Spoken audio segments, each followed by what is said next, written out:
Hello everyone. Sorry that I'm poodling. I have hurt my hand and I cannot wear paws right now. But today, as you can see, for our next fursuit discussion, we will be discussing mouth mover masks and maskimals and some bases, like wearing bases to like a convention or something. So first off, we're going to talk about maskimals. These are maskimals. You find them at Walmart, and a lot of younger furries are wearing these to conventions. And there's nothing wrong with that at all. Maskables are about $20, and they're a good way for smaller furries to get into fursuiting. So it's basically just a really thin layer of foam and some really bad meshed eyes. But with this, um,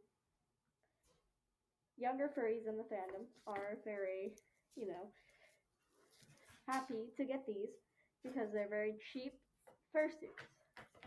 Now, there's always the discussion, are these really fursuits? Well, no, I do not believe that these are fursuits, and I do not think that they are true fursuits. But that's a different discussion when I talk about mouth mover masks. Anyways, so these things, maskimals, these things right here. I think it's a good way for smaller kids in the fandom to get a fursuit, and you know, $20, not that expensive, especially when you compare it to a fursuit. But I think it's a good reason or a good way for kids to start getting into the furry fandom.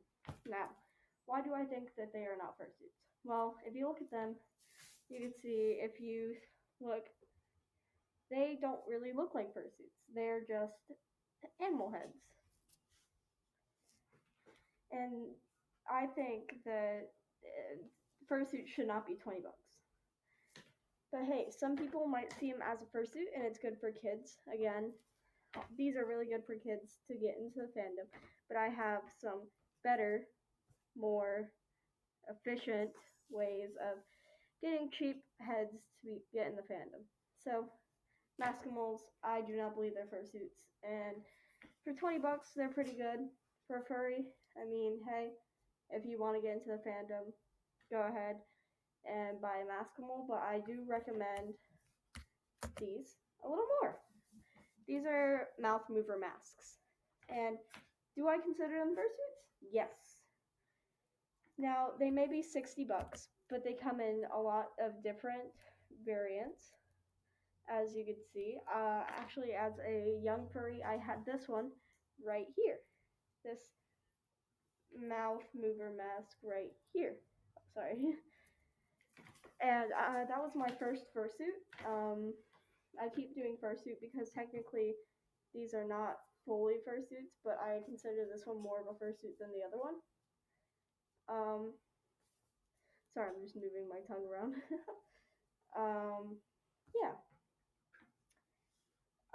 So these are also very good starter fursuits to get into the idea of wearing fursuit and the idea of getting hot in these big heads that are made of like foam. But these heads are made of plastic, which is not a very good material to make a fursuit out of. So it is very easy to break these fursuits and break the jaws of these fursuits. So I, again, don't recommend. I still recommend buying a fursuit from a really cheap fursuit maker if you really do want to get into the fandom that bad. But these right here are a very, very good way to get into them. You buy these at Spirit Halloween, Amazon. You can get them on eBay, I think. And they come in lots of variants. And I think that these are amazing to get into the fandom with. Look, you even got a lion. And honestly, they look very similar to the realistic fursuits that you get from top tier makers, even though they are not the same quality. Do not get those confused. So yeah, Maskimals, mouth movers. I believe the mouth movers are a lot better for young furries, even though they do cost a little bit extra. This is definitely a good way for young furries to get into this fandom. So yeah. What do you guys think about mouth movers and maskimals? I think they're amazing for younger furries to get into the fandom and get the idea of wearing fursuits. So yeah. that's all I really wanted to say. I'll talk to you guys next time. This is just a quick video of me explaining the differences between these two and how I think that they are good for these fandom.